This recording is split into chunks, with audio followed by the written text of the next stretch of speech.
MCD में आपके आ जाने के बाद भी बीजेपी कांग्रेस को भी अपने हिसाब से जीत की खुशी दिख रही है। अरविंद केजरीवाल की आम आदमी पार्टी ने एमसीडी में 134 सीट जीतकर बहुमत हासिल किया है। 15 साल से एमसीडी में सत्ताधारी बीजेपी 104 सीटें पा सकी है। कांग्रेस को 9 सीट मिली है। बहुमत केजरीवाल का है, लेकिन सब इसे कैसे अपने अपने लिए जीत मान रहे हैं, पहले इसे देखिए। आम आदमी पार्टी की तो ये जीत है ही, क्योंकि 134 सीट हासिल की है उसने। 15 साल से सत्ताधारी बीजेपी को एमसीडी से बाहर का रास्ता दिखाया गया है।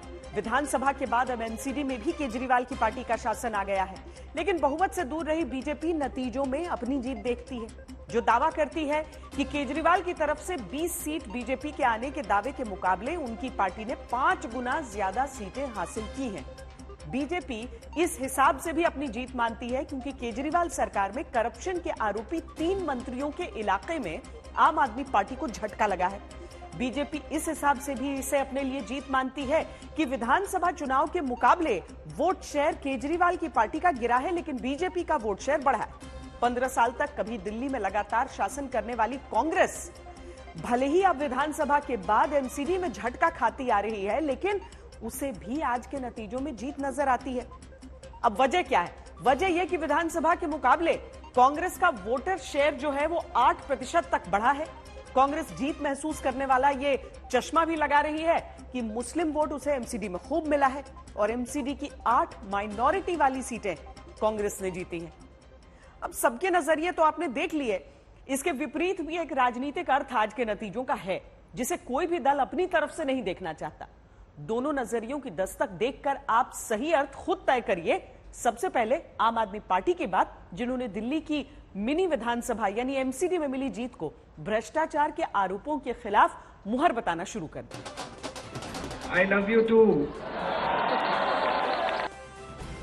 आम आदमी पार्टी ने 15 साल लगातार शासन करती आई कांग्रेस को हटाकर सत्ता विधानसभा की हासिल की थी।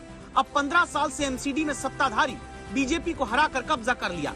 इसलिए अपनी जीत में पहली पॉलिटिकल मीनिंग यही बताने की कोशिश पार्टी की तरफ से हुई है कि अब तक कांग्रेस को हराती आई पार्टी बीजेपी को भी हरा लेती है।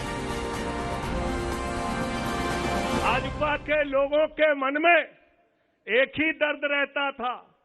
कहते थे हमेशा कांग्रेस को हराया, कांग्रेस को हराया, कांग्रेस को हराया। उस दर्द की दवा दिल्ली के मुख्यमंत्री अरविंद केजरीवाल ने कर दी। 15 साल से जहां पर बीजेपी का राज था, उस किले को ध्वस्त करने का काम अरविंद केजरीवाल और आम आदमी पार्टी ने किया। एमसीडी जीतने पर आपकी तरफ से दूसरा राजनीतिक नजरिया ये रखा जा रहा है कि ये जनादेश दुनिया की सबसे बड़ी पार्टी को हराने का भी दे दिया गया है। दिल्ली ने सिर्फ केजरीवाल जी को जिताने का मैंडेट नहीं दिया, बल्कि 15 साल से एमसीडी को लूट रही और दिल्ली की जनता को लूट रही भारतीय जनता पार्टी को हराने का मैंडेट दिया है। आम आदमी पार्टी के लिए यह बहुत बड़ी बात है कि जो भारतीय जनता पार्टी अपने आप को दुनिया की सबसे बड़ी पार्टी कहती है, 15 साल से भारतीय जनता पार्टी एमसीडी की सत्ता में थी, उसको बाहर करके दिल्ली के लोगों ने केजरीवाल जी को मौका दिया है। भ्रष्टाचार के आरोपी 2 मंत्रियों की गिरफ्तारी और छापेमारी को भले गुजरात चुनाव के प्रचार के दौरान पार्टी ने जोड़ा हो, लेकिन एमसीडी में बहुमत हासिल करने के बाद पार्टी दफ्तर से तीसरा नजरिया अरविंद केजरीवाल की पार्टी ने यही दिखाया कि ये जीत भ्रष्टाचार के आरोपों के खिलाफ कट्टर ईमानदारी का सर्टिफिकेट है। दिल्ली की जनता ने पूरे देश को संदेश दिया है। दिल्ली की जनता ने पूरे देश को बताने का काम किया है कि उनके बेटे अरविंद केजरीवाल का अगर उत्पीड़न करोगे, फर्जी मुकदमे लिखोगे, तो तुमको चुनाव में अपने वोट की ताकत से पराजित करके जवाब देने का काम करेंगे। उनका बेटा अरविंद केजरीवाल कट्टर ईमानदार है।